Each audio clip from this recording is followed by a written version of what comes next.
Well, and I think that like people have an idea of what architecture is. Yeah. Like even my idea of what architecture was when I came out at like started college or came out of college and started working, and it changes all the time. Yeah. What the job is, and especially when I first started, it was all about drawings, and now it's more about client management and contracts, and it almost feels like we're a law firm that does drawings.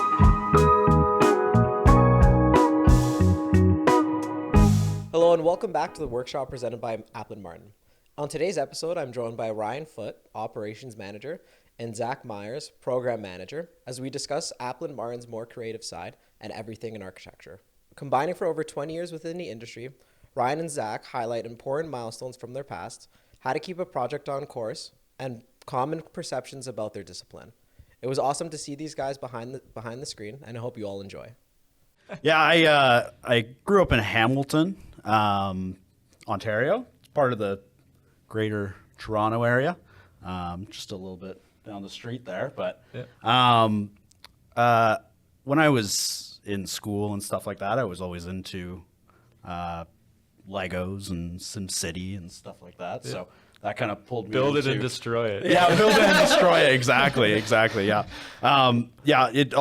I was always told that I had a bit of a mathematical mind, so kind of got pulled into engineering and architecture and all that stuff. So, I've known Ryan for 7 years after he unfortunately hired me. Yeah.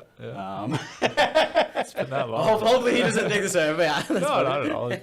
It's why in the end, hiring is part of the process. It's good to promote from people from within, right? In the end, pass on experience, get people in the end, grow the team. So it's been 7 years. And did you go to school in Hamilton, or was it anywhere else around Ontario? Yeah, I went to school at Mohawk College. Okay, nice. When I started at Mohawk, I started in civil engineering, which Julian, you. Yeah. Yep.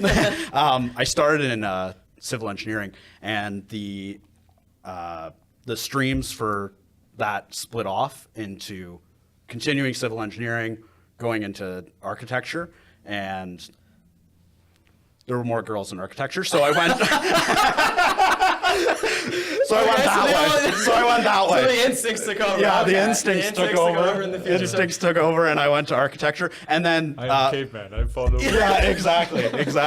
And then architecture also split again into construction and design. And you can guess where I went. So I went to design, and so I graduated from Mohawk College. That's awesome. With a diploma in architecture. Yeah. I think you turned out okay though. I think so.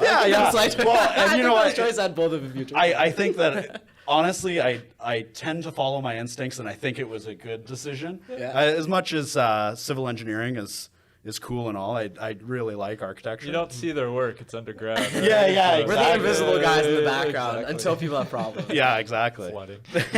Literally. Myself grew up in Uxbridge, Ontario, which is just north of Pickering area.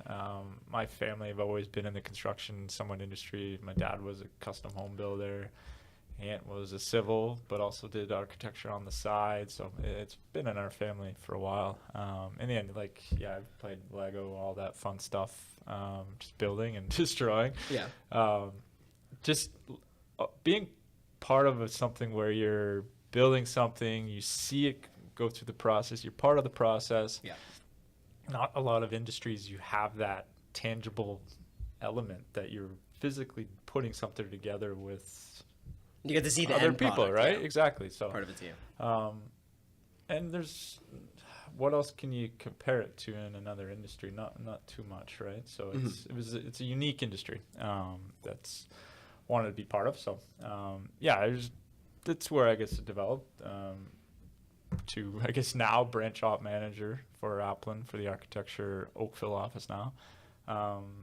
It's been 15 years, so still going. Awesome. And it's kind of cool that both you guys had the same sort of I feel like everybody that's in architecture, engineering, building always goes back to like that first Lego that you started with, like you mentioned. I had a pile of Lego. Yeah, we had this They're stuck under the giant couch. bin. They're stuck under the couch in your parents' house. So Giant bin under the bed. Don't step on them. Yeah. So do you guys still build Lego? It's an important question. Or no? Have you guys bought any recently? Because I know now they're kind of becoming back as a trend and all that. They're definitely coming back. Yeah. They're expensive now. No. My daughter, I'm getting her into a little bit more, but I used to have like tubs and tubs of Lego, but my mom tossed those out. Or donated them, sorry. Yeah. But yeah, no, it's something, I guess tangible stuff to build and put together. Yeah, same thing though. But like nephew, he's he must be going on 4 now. And we buy him Lego. He can't build it. Like he's still so it's almost young. a gift for yourself. So it's a gift for myself. I buy it. Okay, yeah. I buy it, and then I get to build it, and then give it to him, and then he breaks it, and then I get to build it again. So to nephew in brackets says Zach. Okay. Yeah. That's hilarious. So we'll get back. So we'll get into the topic now. So in each of your own words, then I guess you guys could play off each other here. What is architecture, and how would you guys describe it? To me, I guess architecture is working with developers to more or less populate property and put it together into a design element that they either have us design and build it for them, or if they have ideas that we work off of and work with them to put it together. Being architecture is typically known as the prime consultant, so we would pull in other consultants to make it to the end as successful as possible, and going through the permitting processes as successful as possible. Always an adventure. No, it's always an adventure. In the end, Half the everyone battle. thinks it's just a quick process, but in the end, it's knowing the routes ahead of time is critical. So in the end, that's where being part of that is. Yeah, it's fun. Knowing, and we've done it all across Canada, so we know each municipality and province has their own little quirks. So comes with experience. Well, and I think that like people have an idea of what architecture is. Yeah. Like even my idea of what architecture was when I came out at started college or came out of college and started working, and it changes all the time. Yeah. What the job is, and especially when I first started, it was all about drawings, and now it's more about client management and contracts, and it almost feels like we're a law firm that does drawings sometimes. A lot of politicking. Yeah, a lot of politicking, a lot of stuff like that. It's relationships. It's relationships. It's it touches a whole bunch of different things. Like there's the form and function of architecture, but then there's the finance and the coordination, and like there's just so many things there that all interconnect, and as Ryan's saying, like we're the prime consultant for a lot of these things, so it's connecting people, like connecting the developer, connecting ourselves to the municipalities, connecting ourselves to consultants, consultant teams, contractors. Like it really is a lot to do. It's a lot of relationship building. Yeah, it's a lot of trust that they put on us to make it to the end, right? It's just. So it's a lot more than Filing. making, because I think originally, especially when you're younger Can and I stuff, just and build something? Yeah, for sure. Yeah. No, Yeah. it was just like I just want to build something. Yeah, and Now you're like, it's- I want that building looks super nice. That must be what they do, or That's the the easy inside of part. it. Yeah, like wow, look at the wood planks and all of that, and the nice marble, right? Yeah. But it seems like obviously that it's a lot more than that. Yeah, and even when I started, we were doing the custom homes in Oakville, Mississauga stuff, to now we're doing commercial and industrial to larger developments. So I've seen the simple scopes to now the big all-engrossing projects that take many years to put together. So they all have their different quirks and relationships, and compiling it, and more or less communication is probably the most critical piece in all of that. As much as it sounds cliche, it is the most critical Being piece. clear, is concise. communication, schedules, estimated budgets, to getting dates. That's So a lot of people, especially through school, it's all about like details. But I find the more clear and concise you are and direct you are with how you communicate with somebody is honestly some of the most effective ways that you can get your point across. Correct. It's communicating the process, what we anticipate the entire process from start to finish, so that we can put a schedule and a budget to that entire process. Yeah. Yeah. So now, speaking about the process, can you give me a little bit more details kind of about how we talked about how the end goal is to see, obviously, the project come to life and being built out of the ground. Can you speak a little bit about to that process kind of from the beginning? Doesn't have to be, obviously. We don't want to get too nitty-gritty into it, but our base points are end. separating it into 5 phases. So there's start up the project phase, and then do a site assessment to verify scopes, and then phase 2 is design. And then getting design approval, and then transferring, once we have design approval, into phase 3, which that would turn into construction drawings, permit docs, and all that. Phase 4 would be the permit approvals and tender approvals. And phase 5 is get it built. And then, and then if sometimes it's phase 6, which is warranty reviews, once if we are part of the certification of payment process and that kind of thing. But not all projects have it, but sometimes we are involved. So that's the typical process that we control our internal process with, but also our proposals and how we outline it to our teams. It creates benchmarks that, and then we can complete, bill, next one, get it done. Yeah, and high level, it's those 5 phases, and then depending on what the client's looking for, we can expand those phases or contract those phases, or like site plan approval stuff would roll into phase 2, phase 3, and even for design, in some cases, design is as short as the client puts a design together, and we review it to make sure that it's code compliant and stuff like that, or it can expand to us doing the design and putting together design drawings and stuff like that. And that's pretty much for every phase. You can expand and contract it depending on how much the client wants to do. What's the scope of budget? What's the scope and budget? I was going to say, that's almost the biggest dictator at the end. Yeah. So then I guess when you guys start a project, these are kind of things you think about, right? Do you almost start with the 5 and then you're like, okay, here's kind of these 5 milestones that we want to hit before we kind of get to the next one? Or do you almost look at everything from overhead that these are what we have to hit? Primary projects, we look at the phase, the 1 to 5 scope. In the end, if clients just want to go up to a certain phase, and then we can separate it.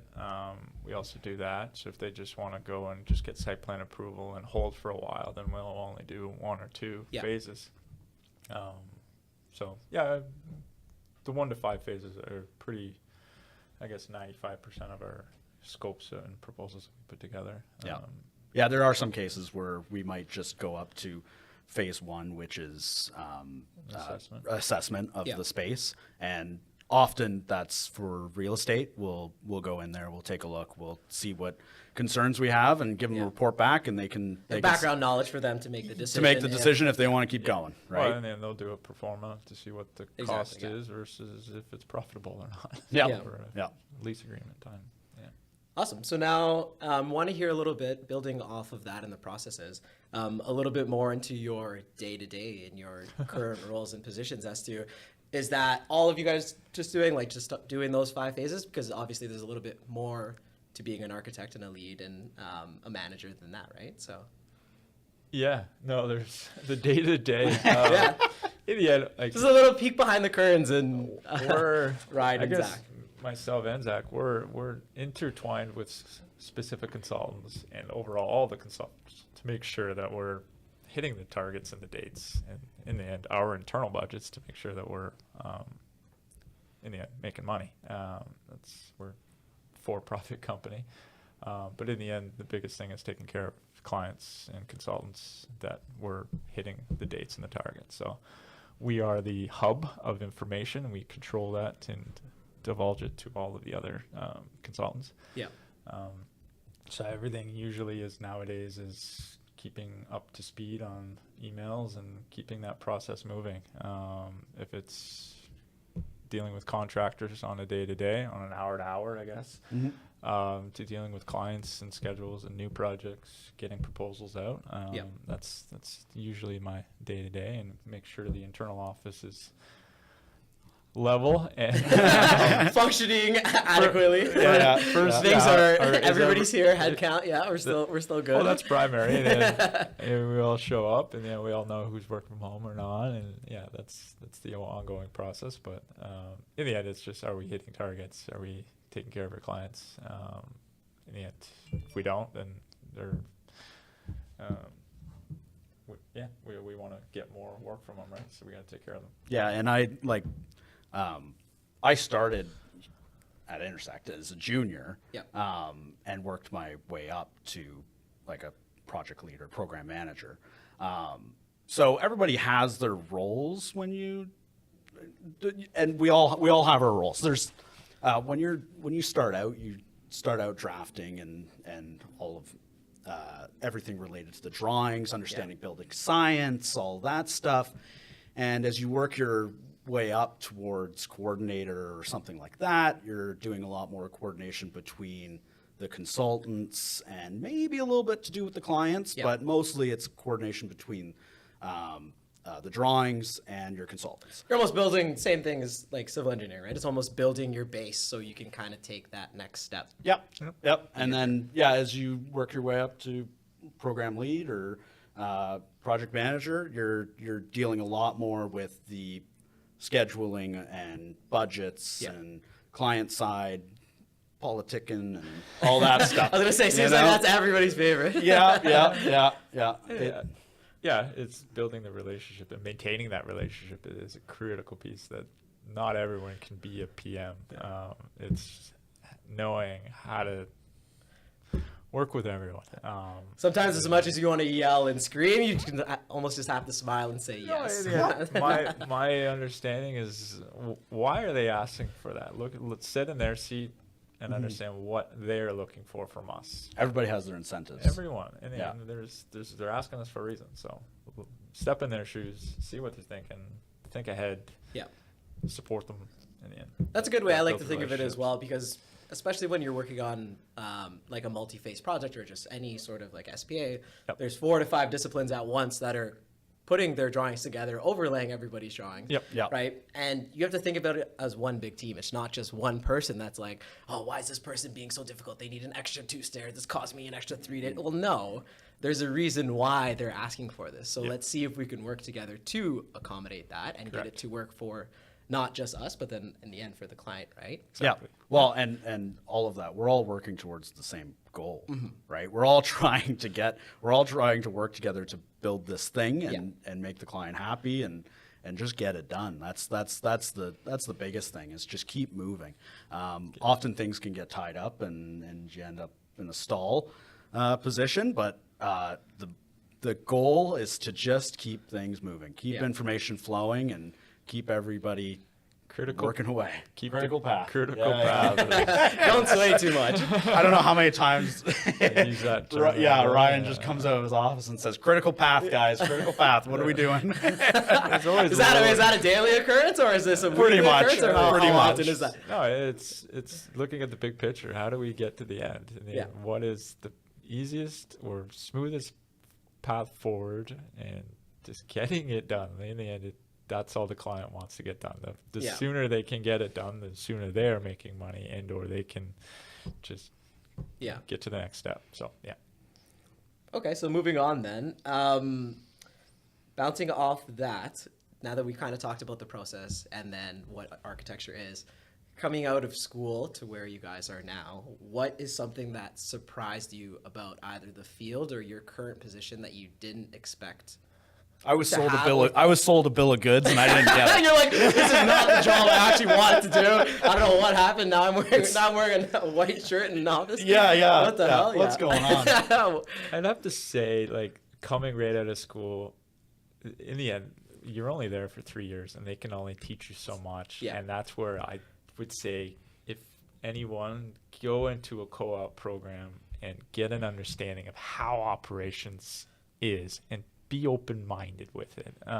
Everyone thinks that I'm just going to go in here and make a certain salary and that's my benchmark, and they have high expectations, and then they get there and be like, okay, go full try. They're like, this is actually what you got to do for your job? Yeah, any business is like that. So it's going through that is critical just to get some experience while you're at school to understand the big picture of the industry. Yeah. It is an ever growing and ever evolving industry. In the end, it's almost playing the game. Mm-hmm. Yeah. Who are your clients? Who are your contacts? And holding on to those clients for your career. It's your career, not the company's career. So in the end, you build your base from what your experiences are, and holding on to that. But be open-minded. There's every firm does every little thing a little bit different, but because you're your own asset. Correct. You are the value that you get to bring as a person. Yeah, and like I said, schools, colleges, universities can only teach you so much. It's on the resource to build your own skill sets further, like Revit to PMPs to that. They're only giving you the base points. If you want to get further up the industry, sorry, I'm typing. You got to do it yourself. In the end, if you don't do it yourself, you got to fight harder to get in there. So. And that's the same thing. I kind of take the same approach. It's not that say yes to everything, but within reason and within your ability to not go too far over the top. Because it never hurts to learn anything new. You may think you know everything, or you may think you know a little bit about everything, but it doesn't hurt to learn a little bit more about things that you don't know. I think I said yes to everything, so. Yeah, but sometimes you got to say no, right? Sometimes you got to say no. I do know. Yeah. You only have a certain amount of time in a day or a week. Yeah. That's it's how to say no. It's not just saying no. It's we can't do this at this time. Well, and just to, I was sold a bill of goods when I started in college. It's going way back to when he decided between his designer and his construction. I thought that I was going to, it was going to be designing and drafting and stuff like that, but it changes. And like Ryan's saying, every company does it differently, and every company's niche is different, right? Like there are companies that specialize in hospitals and institutions and stuff like that, and there's companies that only do residential or only do commercial. Or there's my co-op when I was in college. It was for aluminum siding. It was architectural panels, is what they called it. No, it was for architectural panels, and I was drafting all day, drawing boxes for building facades. Yeah. I mean, it was a little bit mind-numbing, but that it just shows that the industry, like, there's just so much to it, and there's so many different processes. We do it one way, other companies do it another way. The industry is always changing. There's companies that are doing that are still using CAD, and there are companies that are moving on to Revit, and some are going into 3D, right? Like, technology is a whole other thing of where our industry changes. Yeah, we made the shift to Revit 12 years ago, around there. 12. Yeah. So we were one of the first to drive it. But yeah, no, it's being front of the game, but a lot of the firms are controlled to what sectors they know from experience, but also it relies on the industry. If the industry goes for downturn, they're going to go to the schools for private sector scopes. And in the end, I've gone from doing small renovations to custom homes to large, massive homes. To sitting here with us now, to talking about all of that now in front of a microphone. Commercial industrial. It's ever evolving. The whole industry is ever evolving. Even exterior facade materials to way drawings are put together nowadays. It needs to evolve. In the end, we're still a little behind on using technology to the fullest, I think. But it's getting there, I think. Yeah. So at least we're aware. Correct. Yeah. Yeah. So is there something you would like to see changed in terms of, maybe not technology-wise, because it's a little bit, I don't know if it's too complicated to explain and stuff like that, but is there, in terms of processes, is there something you think, in a way, how a project's put together or the process of that you think could be improved to be more efficient, not only for us, but for the industry as well? Oh, I think with us creating stuff with BIM, not just Revit, BIM, we are creating a 3D, literally, structure of a building in a computer software, but we're releasing 2D drawings for tender. So we're not using that model to the fullest scope. So in the end, where is the limitation of sharing that with the contractor to do full exact estimations, to controlling that with on-site drawings in 3D versus just following 2D printed drawings and putting it together in correct. in that fashion. So there's a lot of architects and industries that are using it now with high-rise buildings, but in the end, it's just the day-to-day smaller projects that why aren't we there yet? So just driving that industry change. Keep I know progressing. there's a lot of things are tied to liabilities. I Yeah. think our whole life is liabilities on releasing sets of drawings and stuff like that. But yeah, I think that's ever evolving. So. Well, and our base of work is drawings, is putting together sets of drawings, documentation, so that the building can be built, right? So communicating the idea of the design and also the what we're looking for as a final product, Deliverable, yeah. the deliverable, is all in our drawings. We do call our drawings a narrative in some way. It's about telling It's a a piece story. of art. That's actually it's yeah. a piece of art. You're not an artist per se, but No. that's the way you're Telling a story exactly. on this piece of paper. You're going from one sheet to the next and it's all culminating into like a final product, right? So when it comes to technology, you can the CAD is great. But we've moved to Revit, so now we can start putting 3D views in, right? Now the contractor can look at a set of drawings and it has a three-dimensional object on a 2D plane, but at least they can get a sense of what does that actually look like in perspective or whatever. It's like a picture says 1,000 words, right? Instead of just relying on literal words on a page telling them what to do, you can show them in 3D. Or here's the goggles. Put 'em Or on. here's the goggles and put them on. Walk Yeah. through your exactly. Well, and that'd be super cool. Ryan showed me the thing the other day that was a set of drawings with a QR code printed on it, and the contractor could take a photo with their phone, and it would pop up with a rendering that you can then scroll around in and look around in the space for what it should look like when you're done. Right? Here's what the kitchen will look like when you're complete. Right? It's like the 3D, like same thing in real estate when you're walking through like the 3D. Yeah, exactly, portion of it, exactly. Or So like VR sort of we thing. already have the three-dimensional model. It's just putting that into Utilizing other future tools to get it there. Yeah. Doing upgrades. It's a work in progress, but yeah, it's ever evolving, and you have to. If you don't, you'll become stagnant. And how do we get drawings put together cleanly as possible and get it built? That's in the end our goal for the client, because in the end their expectations are, I need to build it in 6 months. Hurry up. Yeah. We should have started a while ago. Well, it's too late, but we'll get going. Anyway, So moving on then, talking about that, is there something from the outside, whether it's from other consultants, people in your daily lives, just general public, that they can misconstrue about architects and the work that you guys do? How often has there been a time where they think you can do one thing, but that's not exactly what we do? sign off on everything? No, we cannot sign off on everything.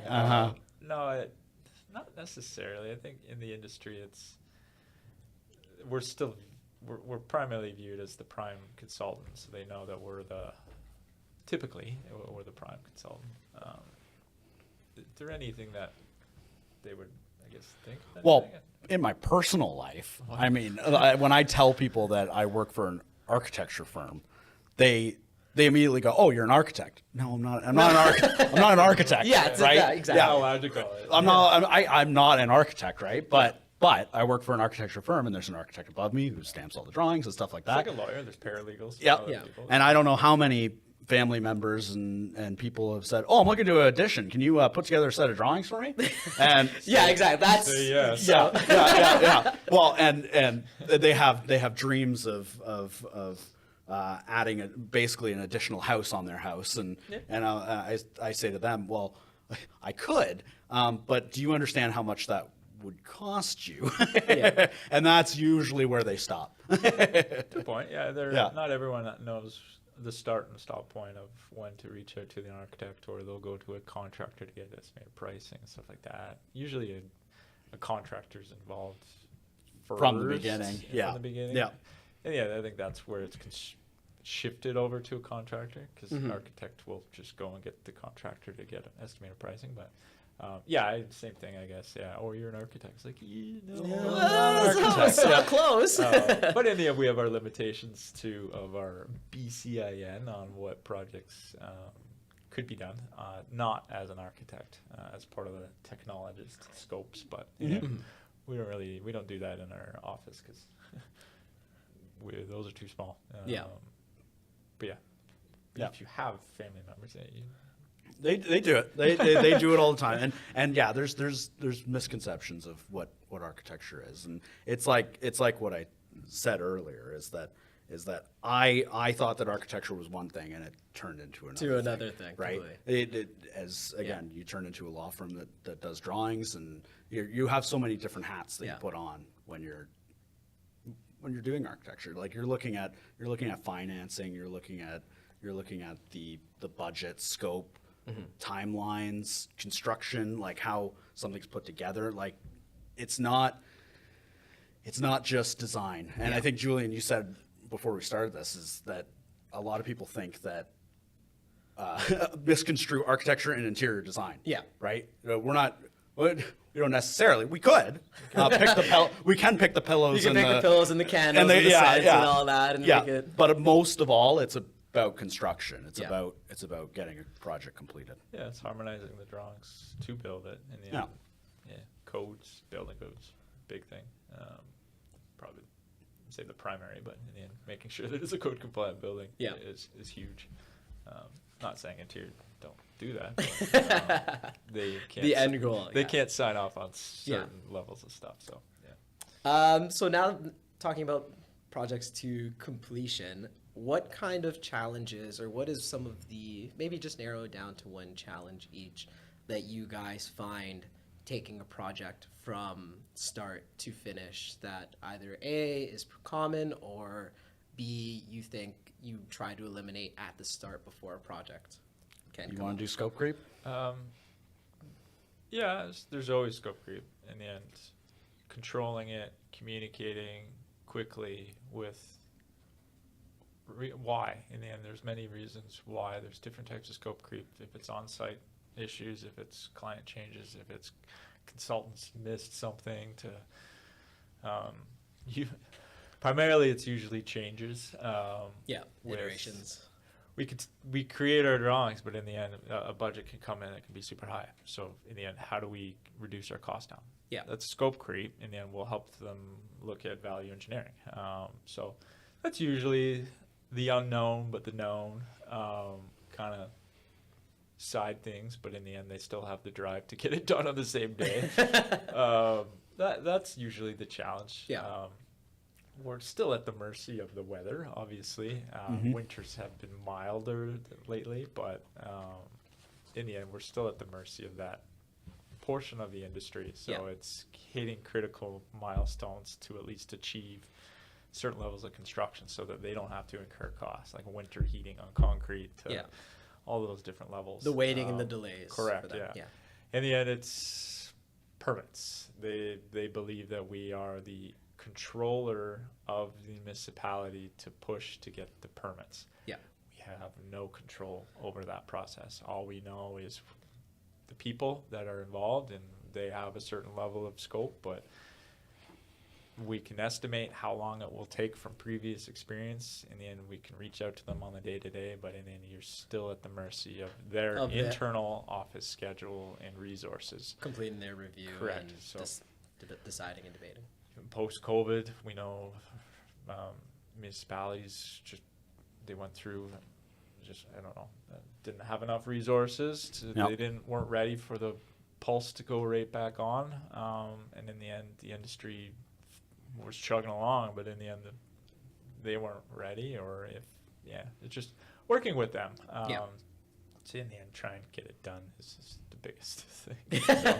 Communication. To me, that is communication. Yeah, and even like when it comes to municipalities and stuff like that, like we don't have control of the process, and we do our best to estimate it. But we try to build a relationship with the examiner, whomever it is, to at least give them an understanding of why we're asking or what we're asking, or if there's anything that we can do to help the process along. Really, oftentimes it's just getting it to the next rung in the ladder on their side as well. Well, what do you need for this to continue? Do you need any more information from us? Yeah. What's the timeline? And then communicating that timeline to the client, and that's really the best we can do. We are at the mercy of the municipality in a lot of ways, but we can do our best to again, breaking it down from, we don't look at them as our enemy. You look at them as your equal, and because again, the goal at the end of the day, they're almost part of our team in some way too. They are, right? But a lot of people look at it opposite, that you're on opposite sides of the table. Oh, why are they being so difficult? Well, maybe, but how can we help them do their job faster and more efficient as well? Correct, right? and that's where creating certain levels of drawings on our sheets that isolate key elements that they're looking for. So we have code compliant sheets to critical items. Just to try to speed that process along. Correct, yeah. Put the information right up front in the book for them. There are times when the municipality is maybe acting unreasonable, and we need to just cater to what they're asking. Yeah. Right. We need to, if they're asking for information that, even though we may feel it is unreasonable, but they want it, then we'll do our best to get it, because ultimately the goal is just to get it out of that permitting process and into construction. Like we had a project where it was a very small town, so there was only one water management inspector, and he was very, very particular, extremely particular, almost unreasonable. And we argued about what he was asking was actually to code, or if it was just something that he wanted. He just wanted. It's something he's seen before. Is it a preference, or is it exactly? Or is it required? And sometimes the line gets blurred. Sometimes it's just a preference, and you can argue all day with them, but sometimes you just gotta bend and make it happen. It's the preference. That's what we're gonna do. Okay, and get it rolling. Yeah, and that's communication with the client. If it's gonna cost this long to wait to get the permit to fight, versus is it just gonna, if it's a certain value that they're looking for, just do it so that we're not delaying the end game, which is the critical path. Exactly. It's almost like, here's how bad A is going to be. Correct. Here's how much less bad B is going to be. They're both going to be bad, but one could be less bad. That's exactly. Like a recommendation with different options. Yes, that's exactly our life of what is the recommendation? What's the trade-off to move forward? Yeah, that's exactly. Trade downs, trade ups. Exactly. Awesome. So now that we kind of went through, again, like processes, challenges, all of that, spoke about projects, I'd like to hear about each of your favorite projects that you've worked on in the past. Favorite projects? Favorite project could be most interesting, one that was most satisfying. My first project with Ryan. Oh, yeah. Okay. My first project with Ryan, right out of college. This isn't a Lego block, is it? No. Okay, it's an actual one that out of the ground. Okay. Hired in my probation for, I don't know, we had 3 months, 6 months, something like that. In my probation, and I think that maybe he sensed something, looked in my eyes, and said, "Oh, I think I can throw this guy into something a little bit tougher." Okay. Threw me into the pan and see if I sizzle. It was a. He's like, "Damn, I thought you got it done in 2 days, and it took him on 3 weeks." Well, It was a printing facility that we were basically demoing a portion of it and putting in offices and stuff like that. But it was, I remember going to site with him probably the first week that I. It was an intimidating building. It was very intimidating. Yeah. It's a printing facility that just old school technology that was everywhere left there. Oh my God! Like big printers and. Okay. The newspaper prints.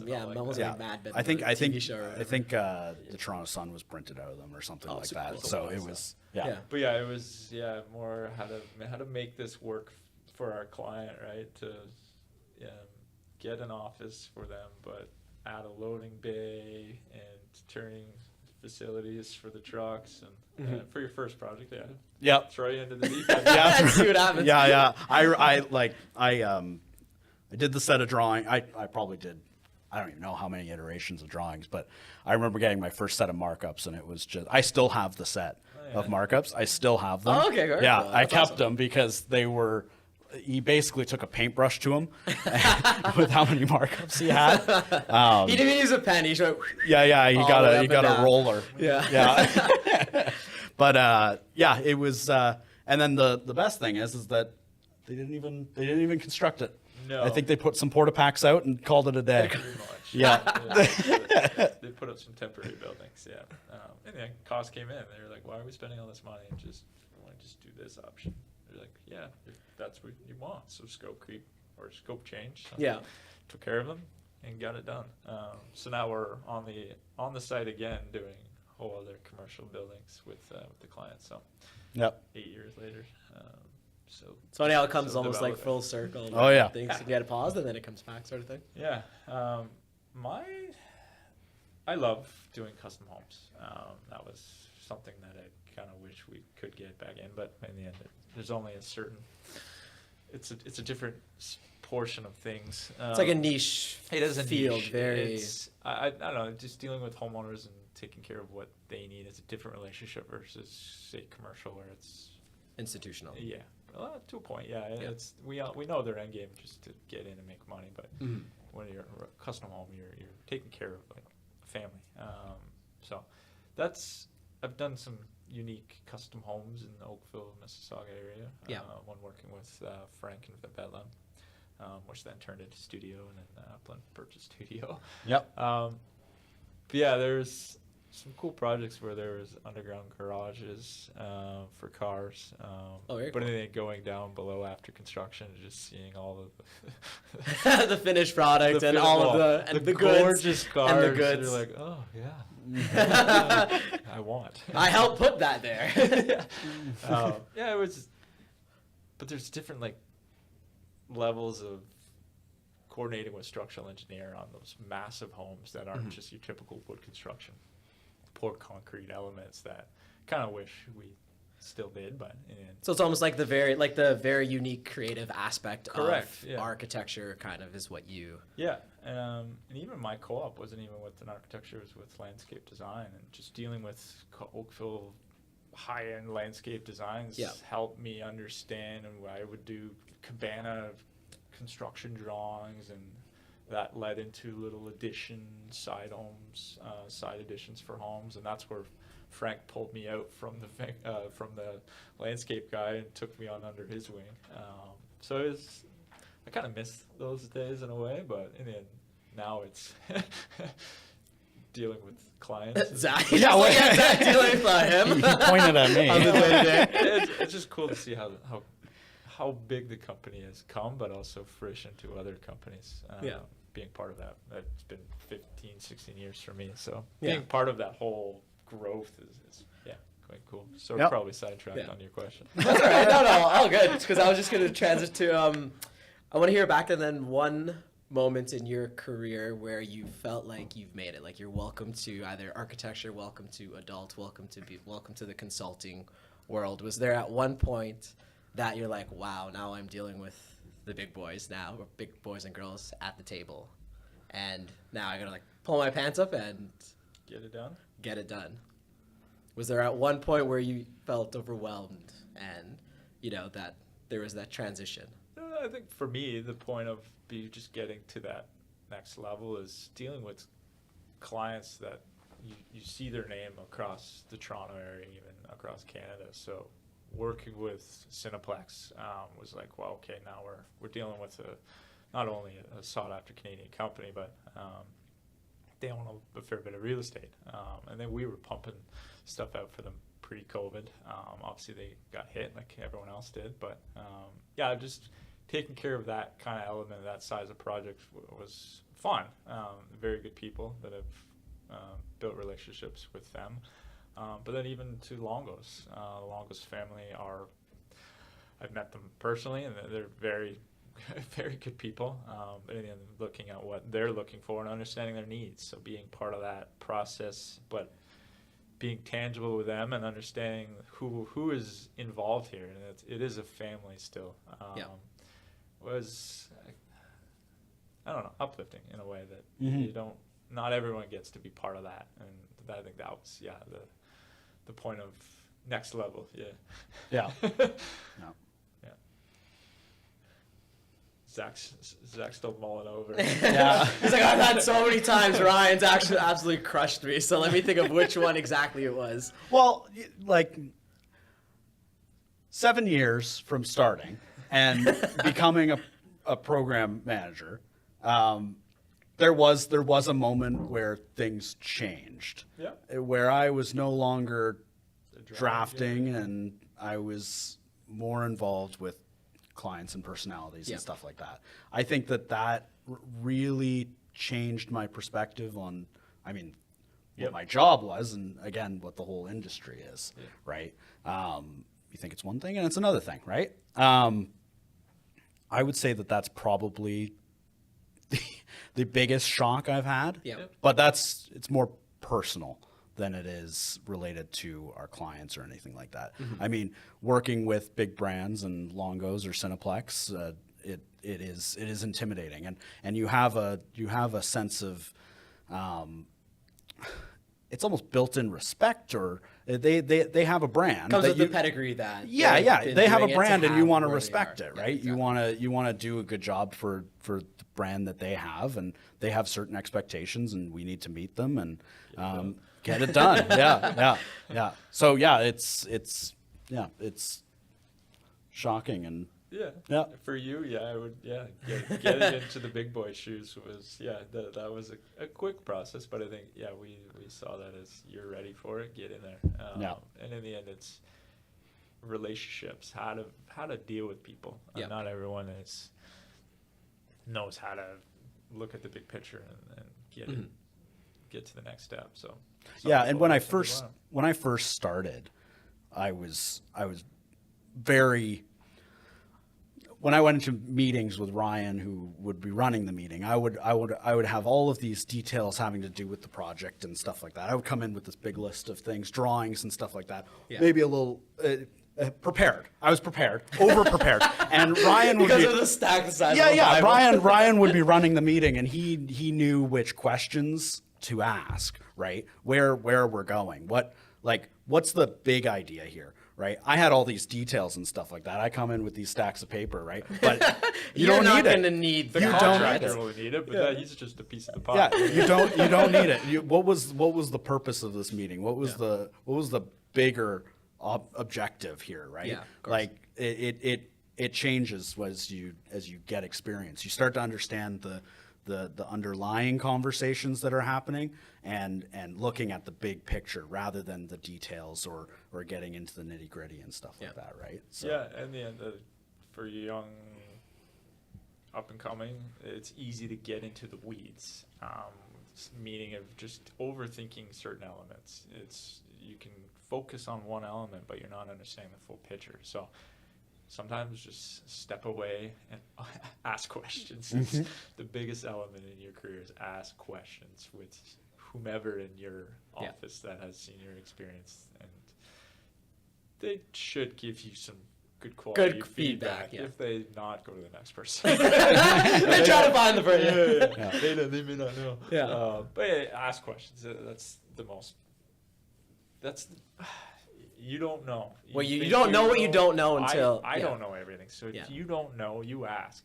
There's ways of doing things. No need to be scared either. Don't be scared. And then just go in there and ask questions and be prepared, though. Don't just go blindly and not have a forethought of it. But be ready, and in the end, your idea will change, but it'll mold you into another portion and get you further ahead. So, Awesome. And then I'd like to end it off with this one. Obviously, you guys have been in the field for in the industry for a decent amount of time now. You guys have obviously worked together. I think you said almost 7 years, or just over 7 years, or around 7 years now? Around 7 years. I've lost count.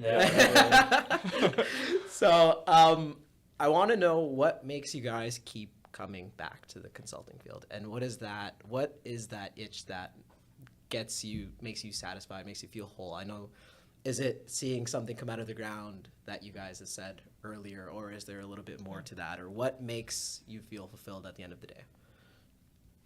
It's definitely that is a very, very cool aspect of architecture, is that you get to see the thing that you put in 2D, that you drew, and you get to see it at the end of the project constructed. That's a huge, it's fulfilling to have